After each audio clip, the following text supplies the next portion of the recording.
Je vais vous lire un extrait d'un petit livre de littérature dont le nom est Que la praline met son grain de sel. Il est écrit par Fanny Joly. Fanny Joly naît et vit à Paris. Elle a publié plus de 300 ouvrages pour la jeunesse. Elle écrit aussi des romans, des nouvelles et du théâtre pour les adultes. Elle travaille aussi pour le cinéma et la télévision. Que la praline fait partie d'une collection qui met en scène une petite fille à qui il arrive beaucoup d'aventures dans son quotidien d'écolière. J'ai choisi ce passage car j'ai bien aimé le cocasse des situations et j'ai bien ri en le lisant. Dans ce passage, on assiste à un débat familial autour d'un objet qui attire bien des convoitises. Rigauville, ville fleurie. Le premier qui en a parlé au dîner, ce n'est pas moi. C'est Victor, mon frère qui a 11 ans et qui se prend pour le roi du monde depuis qu'il est en 6e. Entre parenthèses. Papa venait de poser une quiche sur la table quand Vic a annoncé. Si ça continue, je vais être le dernier de ma classe. Maman a sursauté. Pardon ? À avoir un téléphone portable. On n'est plus que 7 à pas en avoir. À mon avis, Vic avait calculé son coup de dire sa phrase très lentement pour faire peur aux parents qui adorent qu'on ait des bonnes notes. Surtout maman.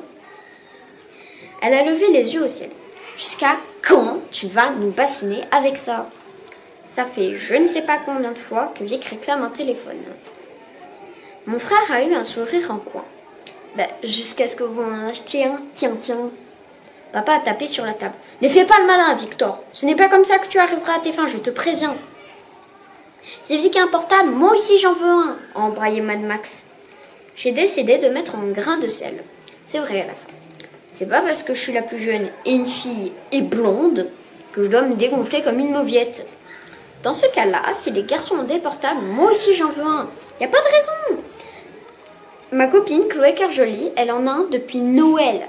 Et même Rosita Pilon, la plus nulle de la classe. Papa s'est pris la tête entre les mains.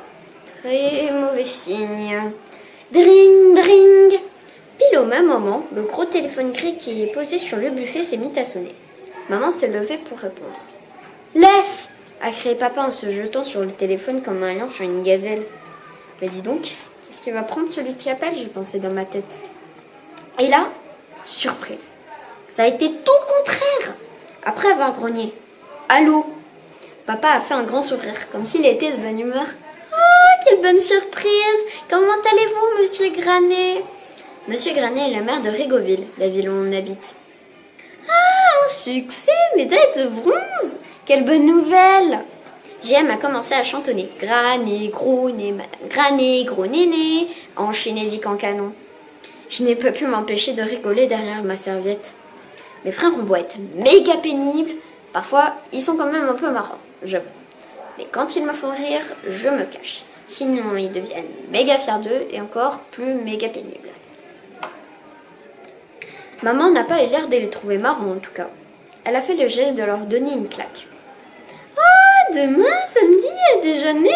A continué papa. C'est vraiment très aimable de votre part, monsieur Granet. Merci infiniment. Et toutes mes amitiés à madame Granet également. Papa souriait encore quand il s'est rassis avec nous, comme s'il avait complètement oublié la discussion sur les portables. C'était monsieur le maire, il a dit. Un peu du même ton que s'il disait monsieur le bon Dieu. Le concours Rigauville-Ville-Fleurie a été un succès. On est médaille de bronze du département. Maman a hoché la tête. Il faut dire qu'on s'est donné à fond pour ce concours. Tu te souviens, Patrick ? L'heure de la récompense a sonné, chérie. Monsieur le maire nous félicite et nous invite à déjeuner chez lui, demain, en famille, avec les enfants. Papa et maman se sont tournés vers nous en même temps. Vous entendez ça ? Il va falloir être au top, à 100%, tous les trois.